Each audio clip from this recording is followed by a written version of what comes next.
Assalamualaikum warahmatullahi wabarakatuh. Perkenalkan, saya Arumaya Solihah dari program studi Pendidikan Bahasa Indonesia. Nah, di sini saya akan membacakan hasil presentasi kelompok mereka, yaitu kelompok 5 tentang sejarah sastra Indonesia periode 1945 sampai 1953. Jangan lupa ya disimak video sebagai berikut. Dadah. Angkatan 45. Munculnya Chairil Anwar di panggung sejarah Indonesia memberikan sesuatu yang baru. Bahasa yang digunakan ialah bahasa Indonesia asli, tetapi bukan bahasa baku, yaitu adalah bahasa sehari-hari yang dibuatnya mirip dengan sejarah sastra. Bahasa orang berpendapat bahwa sejak dini Chairil Anwar adalah sastra Indonesia sejak lahir, sedangkan Amir Hamzah, yaitu Takdir dan lainnya, hanya sastra Melayu saja. Nah, selanjutnya yaitu ada beberapa tentang tokoh. Beberapa tokoh ini diantaranya ada 1. Chairil Anwar. Chairil Anwar dilahirkan di Medan pada tanggal 22 Juli 1922. Sekolahnya hanya sampai MULO atau SMP, dan itu pun tidak tamat. Nah, secara singkat saja, kemudian ia itu pindah ke Jakarta. Nah, tetapi ia orang yang banyak sekali membaca dan belajar dengan sendiri. Yang kedua yaitu ada Asrul Sani dan Rifa Lavin. Nah, mereka berdua ini adalah teman-teman dari Chairil Anwar yang sama-sama mendirikan Gelanggang Seniman Merdeka. Nah, secara singkat ialah salah satu ketiga penyair itu, Chairil, Asrul, dan Rifai biasanya dianggap sebagai 3 trio pembaharu puisi. Nah, yang ketiga yaitu ada Idrus yang lahir pada tanggal 21 September 1921. Ia biasanya dianggap orang sebagai seorang tokoh pelopor angkatan 45, tetapi ia sendiri selalu menolak penamaan itu. Nah, yang keempat yaitu ada Ahdiat Miharja. Meskipun pada zaman revolusi ia sudah menerbitkan dan memimpin majalah di Garut, yaitu bernama Gelombang, zaman nama Ahdit tidak pernah disebut dalam dunia sastra, tetapi sampai saat ini ia muncul dengan romannya yang berjudul Etis pada tahun 1968. Yang kelima yaitu ada Pramoda Anantatur, yaitu adalah pengarang yang sudah memulai mengarang sejak zaman Jepang dan pada masa awal revolusi, tetapi baru menarik perhatian di dunia sastra Indonesia pada tahun 1949. Yang keenam yaitu ada Muchtar Lubis, terkenal sebagai wartawan. Surat kabar yang dipimpinnya Indonesia Raya dilarang terbit pada tahun 1958.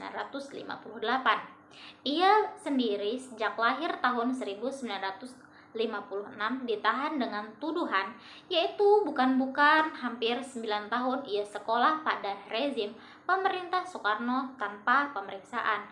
Ia baru dikeluarkan ketika rezim Soekarno tumbang pada tahun 1966. Yang ketujuh yaitu ada Utuy Tatang Sonatani, yaitu terkenal sebagai pengarang drama. Drama yang pertama berupa drama sajak berjudul Suling pada tahun 1948 yang merupakan lambang perjuangan kemerdekaan Indonesia. Drama yang kedua Bunga Rumah Makan pada tahun 1948. Awal dan Mira tahun 1952 yang mendapat hadiah sastra nasional dari BMKN pada tahun 1952. Yang kedelapan yaitu ada Sitor Sitomorang. Kumpulan sajaknya yaitu yang pertama berjudul Surat Kertas Hijau dan Orang Asing.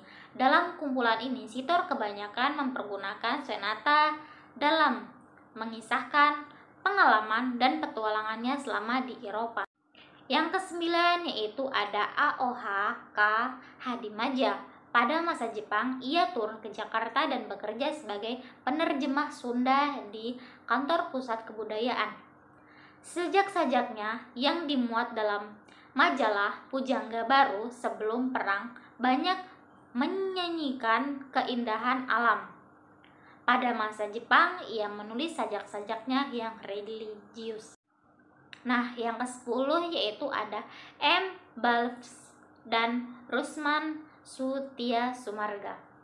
Dua pengarang cerpen ini sering digolongkan kepada pengarang cerpen yang sering digolongkan kepada pengarang angkatan 45. Seperti yang kalian ketahui, ia lebih terkenal sebagai prosais meski ia menulis beberapa sebuah sajak. Cerpennya yaitu ada Anak Revolusi, menarik perhatian orang tua, dan diumumkan majalah Gema Suasana pada tahun 1948. Yang ke-11 yaitu ada Trisano Sumarjo. Selain sebagai pengarang, ia juga dikenal sebagai pelukis. Minatnya terhadap kesenian sudah diperlihatkan pada masa awal revolusi. Nah, di samping itu, ia juga tekun terus menerjemahkan drama-drama pujangga Inggris William Shakespeare. Nah, yang ke-12 yaitu ada M.H. Rustandi Kartasuma. Dia dikenal dengan tulisan-tulisannya agak berbeda dengan buah tangan para pedagang tahun 1945 atau angkatan 45, baik isi maupun bentuknya.